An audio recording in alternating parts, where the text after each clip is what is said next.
ரூட்டில் long division method 6889க்கு நம்ம கண்டுபிடிக்க போகிறோம். ரொம்ப சிம்பிள். நீங்கள் வந்து அதே மாதிரி போன சம் மாதிரி தான் கண்டுபிடிக்க போகிறீங்க.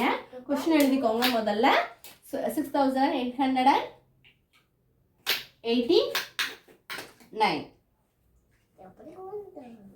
இப்போ என்ன பண்ணலாம்? ஃபஸ்ட்டு நீங்கள் இதை எழுதிக்கலாமா? இதை எழுதிக்கிட்டீங்கன்னா உங்களுக்கு யூஸ்ஃபுல்லாக இருக்கும்.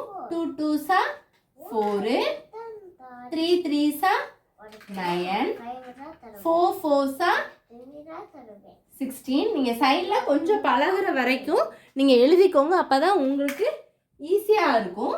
5 5s 25, 6 6 என்னது 36, 7 7s 49, 8 8s என்னது 64, 9 9s 81, 10 10s என்னது 100. உங்களுக்கு இதை வந்து நீங்கள் எழுதி வச்சுக்கிட்டீங்கன்னா உங்களுக்கு ப்ராப்ளம் வரும்போது ரொம்ப ஈஸியாக இருக்கும். இப்போ 6889. இப்போ நான் என்ன சொல்லியிருக்கேன்? 4 டிஜிட் இருக்கனால 2 டிஜிட் எடுத்துட்டு அடுத்து 2 ஸ்பிட் பண்ணிக்கலாமா? அப்போ 2 டிஜிட் எடுத்தால் 68 இருக்கு. இங்கே நீங்கள் பாருங்க, எதை நம்ம போடலாம்? 81 போட்டால் 9 9 8 போட்டால் 68 விட அதிகம். நம்மளுக்கு அது நியரஸ்ட் 68 இல்லை. அப்போ அதுக்கு நியரஸ்டாக நீங்கள் பார்த்தீங்கன்னா இதை கூட சூஸ் பண்ணிக்கலாம். 8 8s 64. ஏன்னா அதான் நியரஸ்டாக இருக்குது. அப்போ போட்டுக்கலாமா? 8 8 8 8s 64. புரிஞ்சுதா இது வரைக்கும்? இப்போ அடுத்து என்ன பண்ணணும் அப்படின்னா, நம்ம 6 6 உங்களுக்கு 0 ஆயிரும். அப்போ அது போட வேண்டாம். 8ல இருந்து நீங்கள் 4 சப்ட்ராக்ட் பண்ணீங்கன்னா உங்களுக்கு என்ன கிடைக்கும் அப்படின்னா 4 கிடைக்கும். அடுத்து நான் என்ன சொல்லியிருக்கேன்? 3rd நம்பரையும் கீழே எடுத்து எழுதணும். 4th நம்பரையும் நீங்கள் கீழே எழுதும்போது 8 9. அடுத்த ஸ்டெப் நீங்கள் என்ன பண்ணணும்னா, மேலே இருக்க நம்பரை வந்து நம்ம 2ஆல் மல்டிப்ளை பண்ணணும். அப்போ 2ஆல் மல்டிப்ளை பண்ணி போடும்போது 2 8s 16 கிடைக்குமா? அப்போ இங்கே வந்து என்ன போட்டுக்கலாம்? 16 போட்டுக்கலாம். இப்போ என்ன நம்பர் போட்டால் லாஸ்ட் டிஜிட் வச்சு பாருங்க, 9 இருக்குது. நம்மளுக்கு இங்கேயும் 9 இருக்குது. அப்போ 3 3s 9 போட்டு பார்ப்போமா? அப்போ இங்கே 3 போட்டால் அங்கேயும் என்ன தான் போடணும்? 3 தான் போடணும். 3 3s 9. அப்போ இங்கே 9 போட்டாச்சா?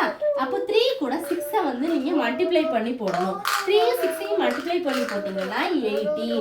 அப்போ 8 போட்டால் பேலன்ஸ் என்ன இருக்கும்? 1 இருக்கும். அப்போ 3 கூட 1 மல்டிப்ளை பண்ணால் 3. அப்போ ஒரு 1 இருந்துச்சா? அப்போ ஆட் பண்ணால் என்ன வரும்? 4 வரும். இப்போ 489ல இருந்து நீங்கள் 489 சப்ட்ராக்ட் பண்ணிங்கன்னா உங்களுக்கு என்ன கிடைக்கும்? 0. அப்போ இதுதான் ஃபைனல் ஆன்சர். இப்போ வந்து நீங்கள் அப்போ ஆன்சர் என்ன எழுதணும்? 83 இஸ் த ஆன்சர். அப்போ எழுதும்போது root of 6889 which is equal to 83 தான் என்ன வந்திருக்கு உங்களுக்கு? ஆன்சர் வந்து 83 வந்திருக்கு. So 83 is the answer. புரிஞ்சுதா? ரொம்ப சிம்பிள். ஸ்கொயர் ரூட் வந்து உங்களுக்கு 10th எடுக்க தெரிஞ்சதுன்னா உங்களுக்கு லைஃப் லாங் கண்டிப்பாக ஏதாவது ஒரு இதுக்கு உங்களுக்கு கண்டிப்பாக யூஸ்ஃபுல்லாக இருக்கும். 10th 12th கூட கண்டிப்பாக இது தேவைப்படும். ஏதாவது ஒரு சம்முக்கு சின்னதாக ஒரு கால்குலேஷன் கூட நம்மளுக்கு ரூட் எடுக்கிற மாதிரி தான் இருக்கும். அதனால் கண்டிப்பாக இது தெரிஞ்சு வச்சுக்கோங்க. ஃபஸ்ட்டு நீங்கள் உங்களுக்கு பழகிற வரைக்கும் இந்த டேபிளை எழுதி வச்சுக்கோங்க. 4 டிஜிட் நம்பர் இருக்குது அப்படின்னா ஃபஸ்ட்டு 2 டிஜிட் எடுத்துட்டு அடுத்த 2 ஸ்பிட் பண்ணிவிட்டு நியரஸ்ட் வேல்யூ என்ன இருக்கோ பாருங்கள். 8 8s 64.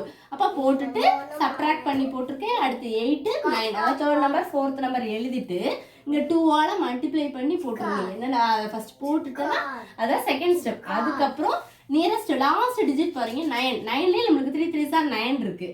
இன்னொன்று நீங்கள் 7 போட்டிங்கன்னா அதிகமாக வரும். உங்களுக்கு 489 விட அதிகமாக இருக்கும். அப்போ அதை போடக்கூடாது. அப்போ 9ங்கிறப்ப 3 3s 9 போட்டு பாருங்க. அது வரலன்னா நீங்கள் அடுத்து போட்டு பார்க்கணும். அப்போ 3 3s 9, அடுத்து 3 6 18, ரிமைனிங் 1, 3 1s 3, பேலன்ஸ் 1 4. அப்போ சப்ட்ராக்ட் பண்ணும்போது உங்களுக்கு என்ன கிடைக்கும்? 0. அப்போ ஃபைனல் ஆன்சர் வந்து 83 இஸ் த ஆன்சர்.